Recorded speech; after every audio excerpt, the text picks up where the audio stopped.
नमस्कार दोस्तों। आज चौथा दिन पूरी तरह उतार चढ़ाव से भरा रहा। पहले 2 दिनों तक भारत का दबदबा साफ नजर आ रहा था। भारतीय बल्लेबाजों ने पहाड़ जैसा स्कोर खड़ा किया और गेंदबाजों ने वेस्ट इंडीज को झुका दिया। लेकिन तीसरे दिन कहानी बदल गई।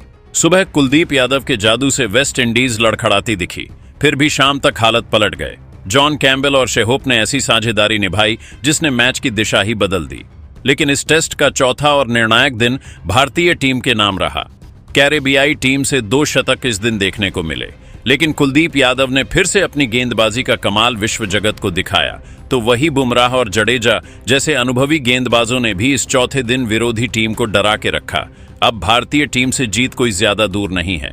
जी हां, इस वीडियो में हम आपको आज के खेल का पूरा हाइलाइट्स बताएंगे, तो वीडियो को अंत तक जरूर देखें। और अगर टीम इंडिया के फैन हो तो वीडियो को एक लाइक जरूर करें। इस वीडियो का लाइक टारगेट है 500 लाइक।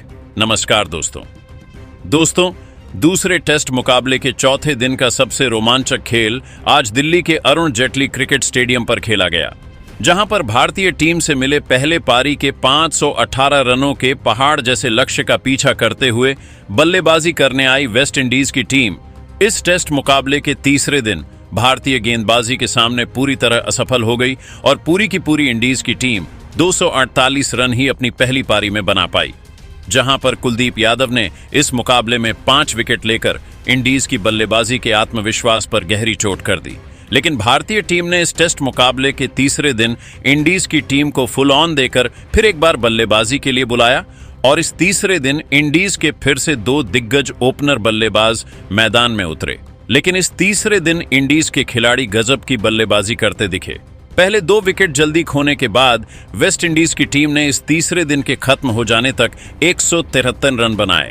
रन सिर्फ 2 विकेट के नुकसान पर बना लिए थे, जहां पर भारतीय टीम के पहले पारी से अभी भी वेस्ट इंडीज की टीम 57 रनों से पीछे थी। जॉन कैम्बेल और शे होप की जोड़ी ने वेस्ट इंडीज की टीम को अभी भी इस मुकाबले में जीवित रखा था।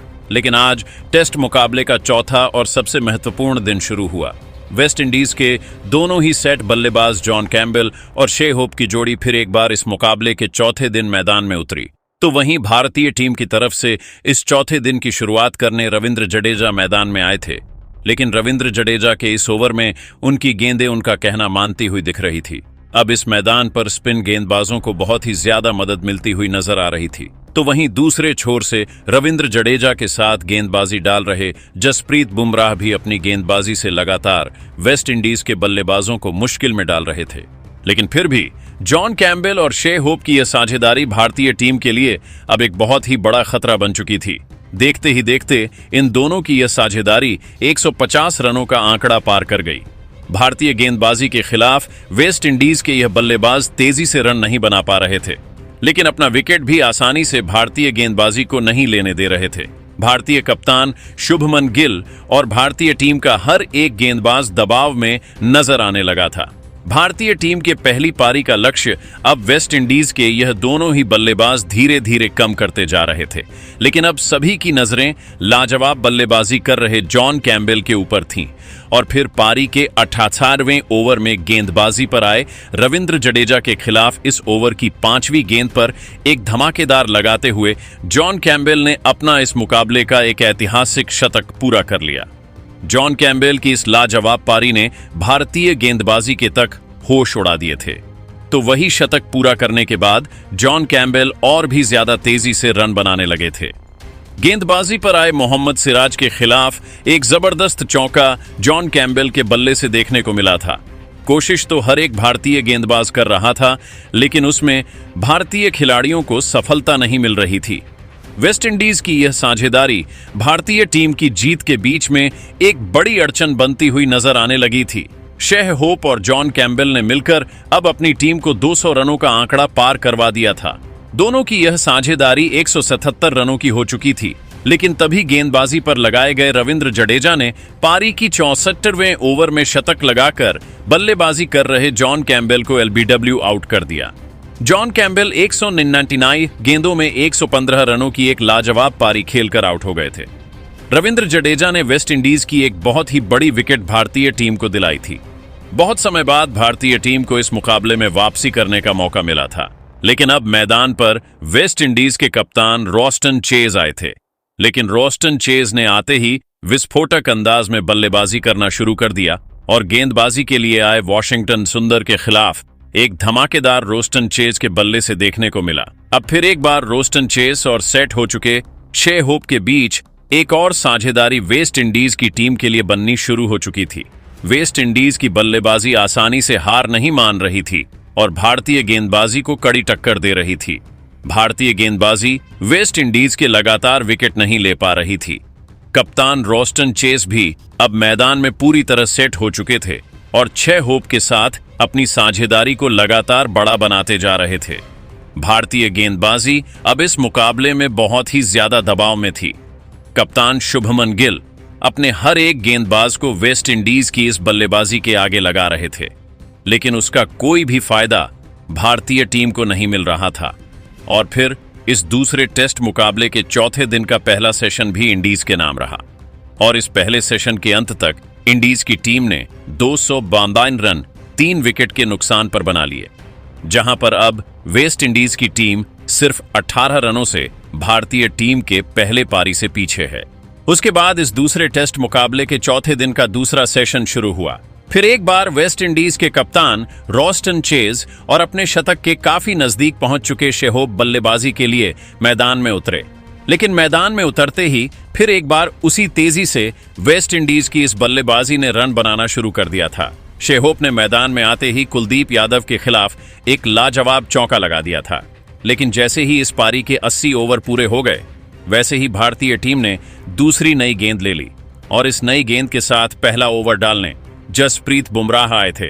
लेकिन जसप्रीत बुमराह के खिलाफ इस ओवर की दूसरी गेंद पर वेस्ट इंडीज के कप्तान रोस्टन चेज ने एक शानदार चौका अपनी टीम के लिए लगा दिया।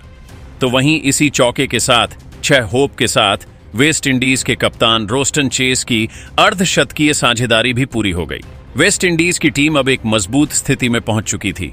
भारतीय टीम की गेंदबाजी बहुत ही ज्यादा मुश्किल में थी, तो वहीं जसप्रीत बुमराह के बाद गेंदबाजी पर आए मोहम्मद सिराज के खिलाफ इस ओवर की अंतिम गेंद पर 6 होप ने अपने हाथ खोले और एक लाजवाब चौका लगाकर लगभग 8 सालों के बाद अपने टेस्ट करियर में यह ऐतिहासिक शतक पूरा कर लिया। 6 होप की इस लाजवाब पारी ने वेस्ट इंडीज की टीम में एक अलग ही आत्मविश्वास भर दिया था। तो वहीं इसी बीच वेस्ट इंडीज की टीम ने भारतीय गेंदबाजी के खिलाफ उनके पहले पारी के लक्ष्य को पार कर लिया था और भारतीय टीम के खिलाफ अब बढ़त बनाना शुरू कर दिया था। लेकिन जब मोहम्मद सिराज अपना अगला ओवर डालने मैदान में उतरे, तब इस ओवर की 5वीं गेंद पर मोहम्मद साहब सिराज ने अपनी गेंदबाजी की असली ताकत दिखाई और शतक लगाने वाले शे होप को इस ओवर की 5वीं गेंद पर मोहम्मद सिराज ने क्लीन बोल्ड कर दिया। 6 होप इस मुकाबले में 214 गेंदों में 103 रनों की एक ऐतिहासिक पारी खेलकर आउट हो गए थे। वेस्टइंडीज के दोनों ही शतक वीर अब भारतीय गेंदबाजी द्वारा मैदान से बाहर भेजे गए थे। अब बल्लेबाजी के लिए टेविन इमलाक मैदान में उतरे थे, लेकिन टेविन इमलाक ने आते ही ताबड़तोड़ बल्लेबाजी करना शुरू कर दिया और शानदार गेंदबाजी डाल रहे कुलदीप यादव के 88वें ओवर में टेविन इमलाक ने एक चौका और एक धमाकेदार लगा दिया था। टेविन इमलाक ने सेट हो चुके वेस्ट इंडीज के कप्तान रोस्टन चेज के साथ मिलकर अपनी टीम के लिए एक और साझेदारी बनाने की पूरी कोशिश करी थी, लेकिन फिर गेंदबाजी पर आए कुलदीप यादव ने ही टेविन इमलाक को एलबीडब्ल्यू आउट कर दिया। टेविन इमलाक इस मुकाबले में 13 गेंद में 12 रन बनाकर आउट हो गए थे। वेस्ट इंडीज की टीम का विकेट गिरने का सिलसिला मानो शुरू ही हो चुका था। एक छोर पर इंडीज के कप्तान रोस्टन चेज पूरी तरह सेट हो चुके थे, लेकिन उन्हें दूसरे छोर से अब उनके साथी खिलाड़ियों का साथ नहीं मिल रहा था, जिसने कप्तान रोस्टन चेज पर दबाव बढ़ा दिया था।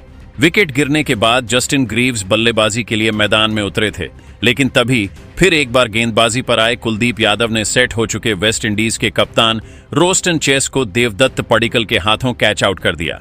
रोस्टन चेज इस मुकाबले में 72 गेंद में 40 रनों की एक महत्वपूर्ण पारी खेलकर आउट हो गए थे। वेस्ट इंडीज की टीम इस मुकाबले में मुश्किल में थी।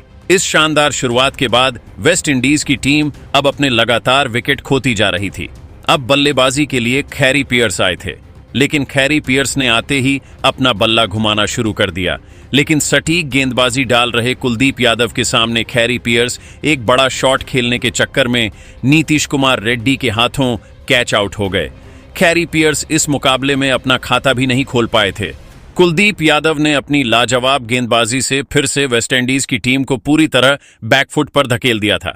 मैदान पर अब जोमेल वारिकन आए थे, लेकिन अब दूसरे छोर से जसप्रीत बुमराह गेंदबाजी के लिए आए थे और जसप्रीत बुमराह ने आते ही नए बल्लेबाज जोमेल वारिकन को एक लाजवाब गेंद पर क्लीन बोल्ड कर दिया। जोमेल वारिकन इस मुकाबले में 6 गेंद में 3 रन बनाकर आउट हो गए थे। वेस्ट इंडीज के पास बस 2 ही विकेट अब बचे हुए थे। उनकी बढ़त लगभग 40 रनों की हो चुकी थी।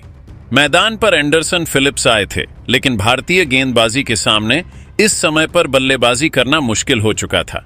भारतीय गेंदबाजी ने अब इस मुकाबले में वापसी करके दिखाई थी। तो वहीं फिर एक बार अपना अगला ओवर डालने आए जसप्रीत बुमराह ने नए बल्लेबाज एंडरसन फिलिप्स को ध्रुव जुड़ैल के हाथों कैच आउट कर दिया। एंडरसन फिलिप्स इस मुकाबले में 10 गेंद में 2 रन बनाकर आउट हो गए थे। वेस्ट इंडीज के निचले क्रम के बल्लेबाजों ने फिर से सभी को निराश कर दिया था। भारतीय गेंदबाजी के सामने वेस्ट इंडीज का कोई भी बल्लेबाज अब टिक नहीं पा रहा था। अब मैदान पर इंडीज के अंतिम विकेट के रूप में जेडन सील्स आए थे, लेकिन जेडन सील्स ने इस मुकाबले में वह करके दिखाया जो वेस्ट इंडीज का बड़े से बड़ा बल्लेबाज तक नहीं कर पाया।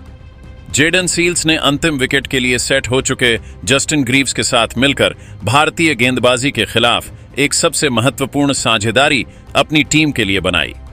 जस्टिन ग्रीव्स और जेडन सील्स की यह जोड़ी भारतीय गेंदबाजी पर आसानी से रन बनाते हुए दिख रही थी, तो उन्हें नसीब का भी साथ मिल रहा था। खास करके जस्टिन ग्रीव्स इस मुकाबले में लाजवाब बल्लेबाजी कर रहे थे और भारतीय गेंदबाजी पर बड़े शॉट खेलने से बिल्कुल भी नहीं झिझक रहे थे। भारतीय टीम के खिलाफ वेस्ट इंडीज की बढ़त लगातार बढ़ती जा रही थी, तो वहीं इसी बीच गेंदबाजी पर आए रविंद्र जडेजा के खिलाफ जेडन सील्स ने भी अपने हाथ खोले और एक आसमानी इस ओवर में लगा दिया। भारतीय गेंदबाजी को वेस्ट इंडीज की यह अंतिम विकेट की साझेदारी चुभने लगी थी। जस्टिन ग्रीव्स और जेडन सील्स की यह साझेदारी और भी ज्यादा मजबूत होती हुई दिख रही थी और फिर इसी बीच जस्टिन ग्रीव्स ने वॉशिंगटन सुंदर की एक ओवर में लाजवाब चौका लगाकर इस साझेदारी को 50 रनों का आंकड़ा पार करवा दिया।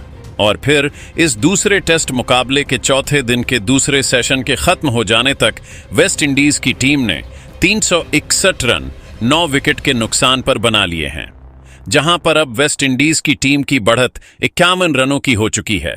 लेकिन अब उसके बाद इस चौथे टेस्ट मुकाबले के दूसरे दिन का अंतिम यानी तीसरा सेशन शुरू हुआ। जेडन सील्स और जस्टिन ग्रीव्स की जोड़ी फिर एक बार भारतीय गेंदबाजी का सामना करने मैदान में उतरी।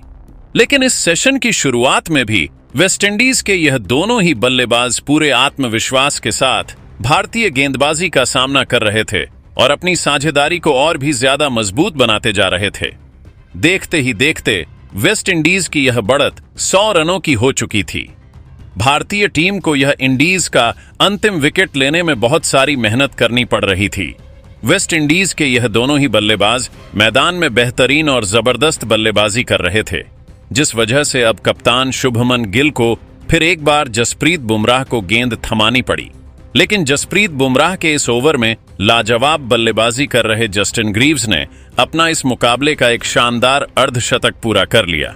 जस्टिन ग्रीव्स की यह अर्धशतकीय पारी वेस्ट इंडीज की टीम के लिए किसी शतक से कम नहीं थी। तो वहीं इसी जसप्रीत बुमराह के ओवर में दूसरे छोर पर सेट हो चुके जेडन सील्स ने एक कमाल का चौका लगा दिया था। जसप्रीत बुमराह के खिलाफ वेस्ट इंडीज के यह दोनों ही बल्लेबाज शानदार बल्लेबाजी कर रहे थे, लेकिन जसप्रीत बुमराह ने इस ओवर की 5वीं गेंद पर वापसी करते हुए सेट हो चुके जेडन सील्स को वॉशिंगटन सुंदर के हाथों कैच आउट कर दिया और वेस्ट इंडीज की इस दूसरी पारी को यहीं पर खत्म कर दिया और इंडीज की टीम ने अपनी इस दूसरी पारी में 390 रन बनाए, जहां पर वेस्ट इंडीज की टीम ने अब भारतीय टीम के सामने 120 रनों का लक्ष्य इस दूसरे टेस्ट मुकाबले को जीतने के लिए रखा। उसके बाद वेस्ट इंडीज से मिले 121 रनों के लक्ष्य का पीछा करने भारतीय टीम के 2 दिग्गज ओपनर बल्लेबाज अपनी दूसरी पारी में बल्लेबाजी के लिए मैदान में उतरे। यशस्वी जायसवाल और केएल राहुल के कंधों पर इस महामुकाबले में अपनी टीम को एक विस्फोटक ओपनिंग शुरुआत दिलाने की बहुत ही बड़ी जिम्मेदारी थी। भारतीय बल्लेबाजी इस दूसरे टेस्ट को इस चौथे दिन के अंतिम सेशन में ही खत्म करने की पूरी कोशिश इस मुकाबले में करने वाली थी और ऐसा ही इस पारी के पहले ओवर में साफ देखने को मिला। गेंदबाजी पर आए जेडन सील्स के खिलाफ इस पारी के पहले ओवर में यशस्वी जायसवाल ने 2 शानदार चौके लगाकर इस पारी में अपना खाता खोला था। लेकिन उसके अगले ओवर में गेंदबाजी पर आए जोमेल वारिकन के खिलाफ भी बड़ा शॉट खेलने गए यशस्वी जायसवाल एंडरसन फिलिप्स के हाथों कैच आउट हो गए। यशस्वी जायसवाल इस मुकाबले में 7 गेंद में बस 8 रन बनाकर आउट हो गए थे। यशस्वी जायसवाल के पारी के दूसरे ही ओवर में आउट हो जाने के बाद अब बल्लेबाजी के लिए साई सुदर्शन को मैदान में भेजा गया था। अब इसका तीसरा ओवर डालने फिर एक बार जेडन सील्स आए थे, लेकिन जेडन सील्स के खिलाफ के एल राहुल के बल्ले से एक शानदार चौका देखने को मिला था। लेकिन यशस्वी जायसवाल के विकेट की वजह से के एल राहुल और साई सुदर्शन ने संभाल के बल्लेबाजी करने का फैसला ले लिया था। लेकिन फिर भी बीच बीच में मौके मिलने के बाद दोनों भी अपने हाथ खोलने से बिल्कुल भी नहीं चूक रहे थे। गेंदबाजी पर आए विकेट लेने वाले जोमेल वारिकन के एक ओवर में पहली ही गेंद पर साई सुदर्शन ने एक ताबड़तोड़ चौका जोमेल वारिकन के खिलाफ लगा दिया था। अब साई सुदर्शन और के एल राहुल दोनों ही मैदान में सेट हो चुके थे और अपनी टीम के लिए एक महत्वपूर्ण साझेदारी बनाते जा रहे थे। के एल राहुल और साई सुदर्शन को आउट करने में इंडीज का हर एक गेंदबाज असफल हो चुका था। ये साझेदारी लगातार अपनी टीम के लिए रन बनाती जा रही थी। गेंदबाजी पर आए इंडीज के कप्तान रस्टन चेस के एक ओवर में तो साई सुदर्शन के बल्ले से 2 शानदार चौके देखने को मिले थे, तो वहीं उसके अगले ओवर में केएल राहुल के बल्ले से गजब का चौका भारतीय टीम को मिला। तो वहीं इसी चौके के साथ केएल राहुल और साई सुदर्शन की इस मुकाबले की एक जबरदस्त अर्धशतकीय साझेदारी भी पूरी हो गई और फिर इस चौथे दिन के अंत तक भारतीय टीम ने 63 रन 1 विकेट के नुकसान पर बना दिए हैं, जहां पर भारतीय टीम को अभी भी जीत के लिए 58 रनों की जरूरत है। भारतीय टीम की जीत अब इस मुकाबले में पक्की हो चुकी है। भारतीय टीम की गेंदबाजी और फिर बल्लेबाजी ने इस मुकाबले में शानदार प्रदर्शन करके वेस्ट इंडीज की टीम को इस मुकाबले में वापसी करने का कोई भी मौका नहीं दिया है। लेकिन दोस्तों, इस चौथे दिन भारतीय टीम के फिर एक बार हीरो साबित हुए कुलदीप यादव, जिन्होंने अपनी गेंदबाजी से वेस्ट इंडीज के बल्लेबाजी को भारतीय गेंदबाजी के खिलाफ ज्यादा कोई रन बनाने नहीं दिए और इसी के चलते अब भारतीय टीम जीत के काफी नजदीक पहुंच चुकी है। कुलदीप यादव ने अब तक इस टेस्ट मुकाबले में 8 विकेट लिए हैं। पहले पारी में 5 और दूसरे पारी में इंडीज के 3 विकेट कुलदीप यादव ने हासिल कर लिए हैं।